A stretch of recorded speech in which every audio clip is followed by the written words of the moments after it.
Hello Pottery Plus and welcome back to the Pottery Plus Studios. I thought I would take this opportunity today because I have this 5 pounds of clay that I centered up from the last video. And so I thought I would go ahead and use it to show you how to make a 5-pound bowl.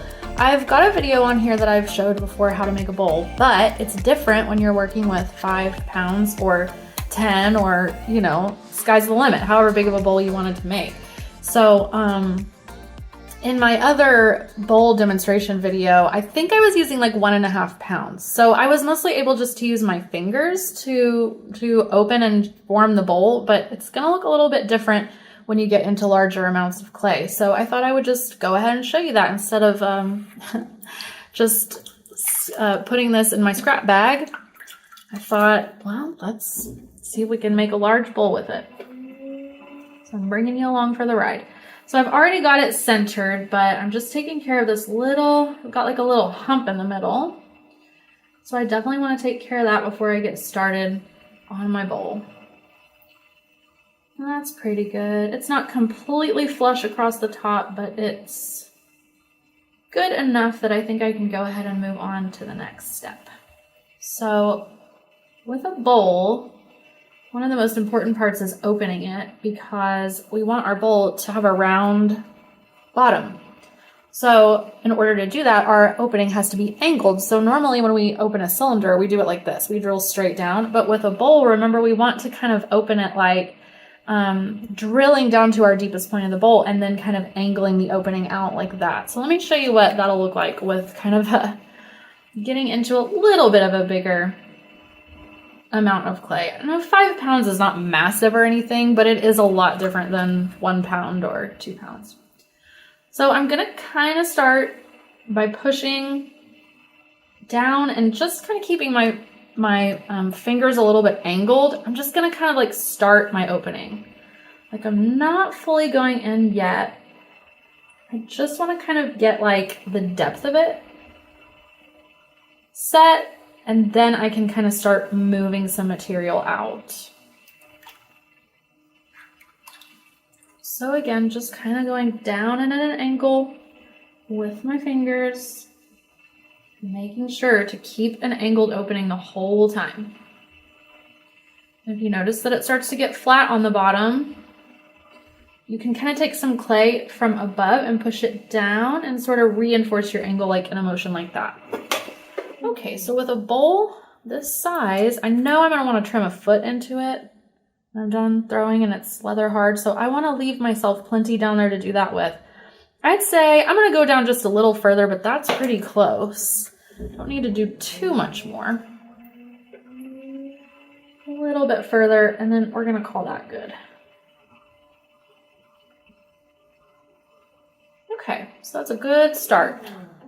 Now from here, I'm gonna kind of bring my whole hand into it, and here's where I'm gonna do kind of that, pulling it towards myself and at an angle. Oh, I've gotten a little off-centered right there. That's okay. Just get it back on and we'll keep going.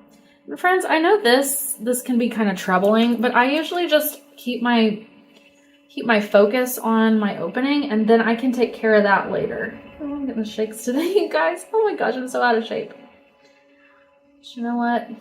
I'm getting it done anyway. All right, so I'm gonna pull towards myself and at an angle.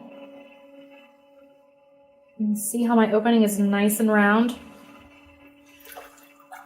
I might do one more pass like that. See if I can get it moving a little bit more.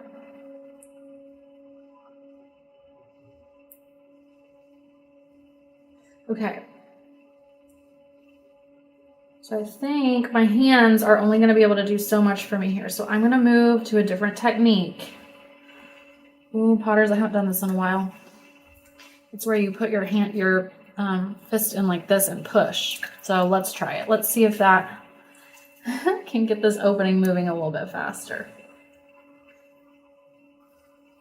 I've been so in my era of making things that I just want to make for fun. I haven't done any real challenging pieces like this in a while. Well, this is challenging for me. Okay, actually, you know what? I'm not going to use a fist. I'm going to use a palm, and I'm going to hold it with my left hand And I'm just gonna push, kind of leaning my body and trying to stay steady. It's getting dry, so I'm gonna take a little pause.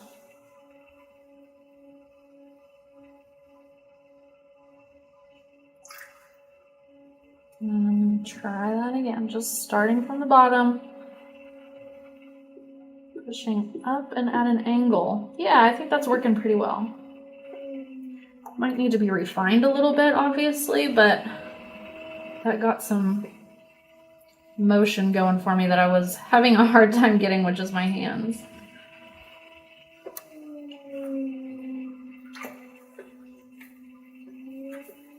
You guys, I'm using my normal cone 5 porcelain. This clay is a little bit sticky, but sometimes those little crumbs will stick to me. Okay. So now I'm going to see if I can get my last bit of my opening done. Yeah, that's going better now. With just my hands and kind of moving the rest of that clay out to the edge and smoothing out my rounded opening. And that's looking pretty good. It's a little bit flat on the bottom right now. But I know that because I started out angled, I'll be able to reinforce an angle into that. And that's just kind of part of the process of making bowls is, you know, just reinforcing that curve all the way through. Sometimes you're going to be like, oh no, I've gotten it flat, but it's okay because you can reinstate that curve as long as you start with it. All right, now we're going to marry these two edges together like I was saying earlier. Now is kind of the time to take care of that. Friends, I've been throwing for, let's see, gosh, a really long time, like over 15 years. And I still have that problem where sometimes I pull out and I'll get kind of a lip that's separate from the rest of the wall. It's been so long since I've been in an instructional setting, I can't remember. I'm sure there's techniques to maybe kind of try to avoid that, but I usually find it doesn't really end up hurting anything in the end, so I kind of just let it be. But if you know a way to avoid that, share it with us. Okay, so now I'm going to kind of start thinking about pulling some walls up here. I know it looks like I'm pulling, but I'm really just kind of feeling. Okay, and my plan is to kind of have this flared out really, I'd like to kind of try and flare it out kind of dramatically for, just for fun. See if I can do it.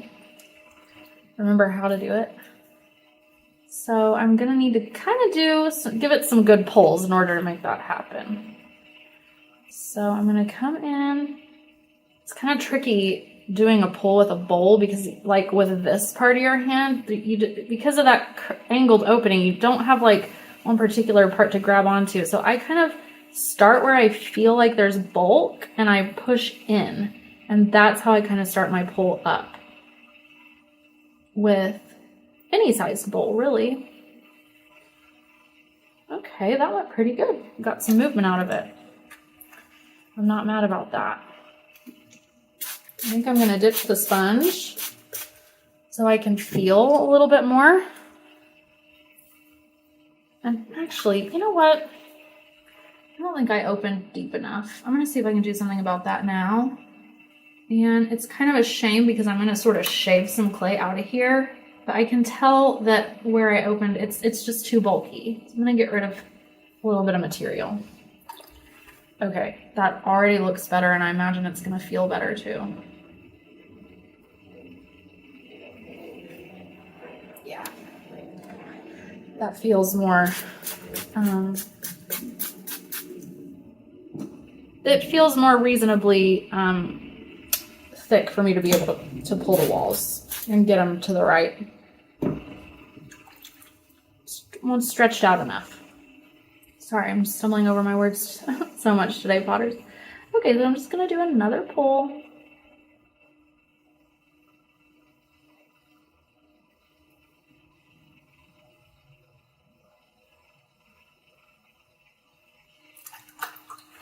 I'm going to keep going until I feel that the walls are are spread out enough. It might take me a minute. Did you guys hear that air bubble pop? I was feeling it and feeling it, and it finally came to the surface and popped. That's why I leave them alone, friends. Because if they really are close enough to the surface, they're going to naturally take care of themselves. All right, so we might fast forward here a little bit through these next few pulls, because it's going to just basically be the same thing repeated until I get to a point where I'm happy with it. And then we'll talk about shaping this big, beautiful bowl.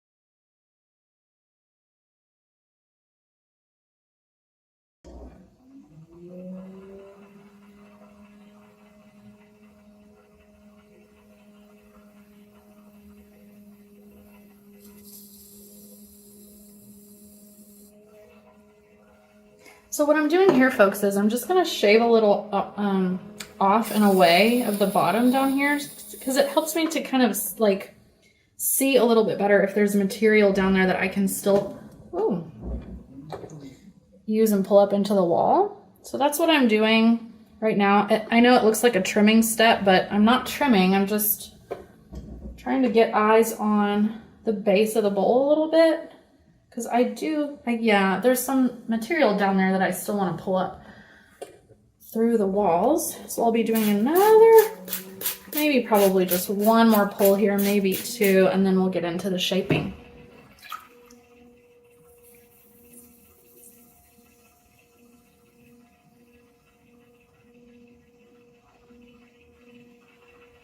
All right, and that was just a very gentle final pull. And that's going to wrap it up, because I do feel the walls are getting, for a piece this size, the walls are getting pretty thin. Not too much, but if I keep going, they will, so. All right, let's talk about shaping. I'm going to dry this out just a little bit, because I am going to use my spray bottle here in these next steps, so I don't want it to get oversaturated, especially when your pieces start to get thinned out, folks. You want to make sure and not oversaturate, especially with porcelain or any kind of clay that's not groggy or kind of really sturdy. With your delicate clays, you want to make sure that they don't get oversaturated. So what I'm going to do is I want to lean this bowl out some, like this direction. I'm going to spray it. Get it nicely coated so it doesn't get caught up on my hand. And the way I like to do it is I hold the rib out here for support, and I just push the bowl into the rib to stretch it out. And I know it can be like really scary, so you can take this part as slowly as you need to.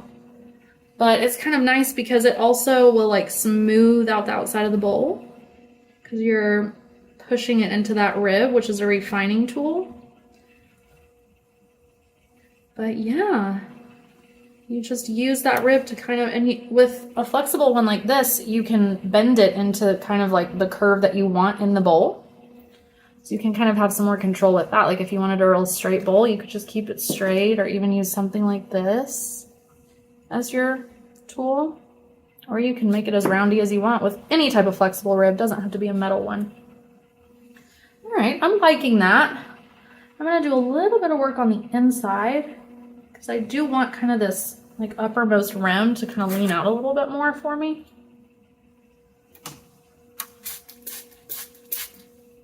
But you know what? I think probably this would be a better time to refine the inside before I mess with that rim, because that's probably gonna need to be the very, very last step. Otherwise things can get a little tricky. Okay, so I'm going to try to reinforce my angled, rounded bottom here. It's looking a little flat, but you know what? This is for demonstration purposes, so educational purposes, so hopefully you got enough of an idea. Jeez, Kara, quit bumping it.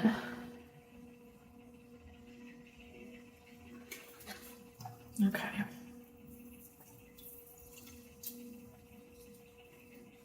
You can also reinforce your curve, like starting from the top. You know, it doesn't just have to be at the bottom. It should just really kind of flow from the rim all the way down to the centermost point of the inside.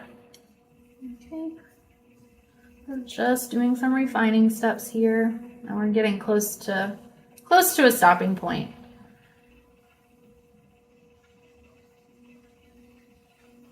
Yeah, I think that's looking and feeling pretty good. I would probably just clean up those tool marks a little bit. I might even need to bring my sponge in on that a little bit.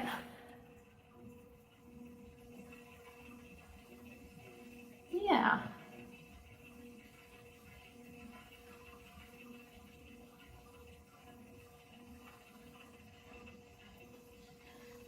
And do a little bit of work on the rim. And I would say, considering I have not made a large bowl in a while, I'm not mad about this. I think it turned out okay. I'm just using my chamois to compress the lip. I would probably do, oh, and I did want a little flare out here. Let's see if we can make that happen. Okay, so what I'm doing is with the chamois sort of buffering between my fingers, I'm gonna sort of roll the lip out like that. Let's see if we can do it. It might fall over, but you know what? No risk, no reward. Yeah, so that's kind of fun. It's always fun to play around with like a rim shape. And you know, with my clay body that I use too, sometimes with a form that you try to stretch out, it'll kind of tighten back up and try to come back in. So to kind of roll the lip out a little bit sort of helps that not to happen so bad. And folks, from here, I would just keep on doing my refining steps until I was happy with it. And then I would leave it be until time to trim. Okay, so that's our 5-pound bowl. I hope you found this helpful. As always, I love your feedback. So any questions, comments, anything else that you want to see, let us know. And I hope it's a lovely 2 weeks for you, and we will see you on the next one. Bye, Pottery Pugs.